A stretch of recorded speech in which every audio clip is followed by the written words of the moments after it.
২০৫ রানও যথেষ্ট হলো না শারজাহ ক্রিকেট স্টেডিয়ামে। বাংলাদেশের বোলারদের পিটিয়ে এই রানও তুলে ফেলল আরব আমিরাত। এক বল হাতে রেখে ২ উইকেটের ব্যবধানে বাংলাদেশকে হারিয়ে দিল স্বাগতিকরা। শেষ ২ ওভারে আরব আমিরাতের প্রয়োজন ছিল ২৯ রান।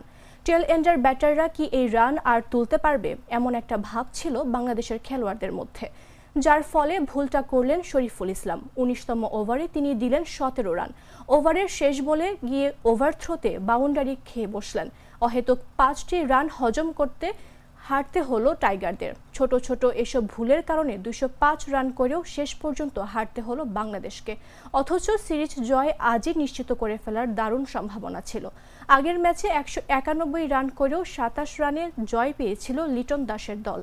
আজ ২০৫ রান করার পর জয় কেন নয়, এমনটা ছিল সমর্থকদের চাওয়া।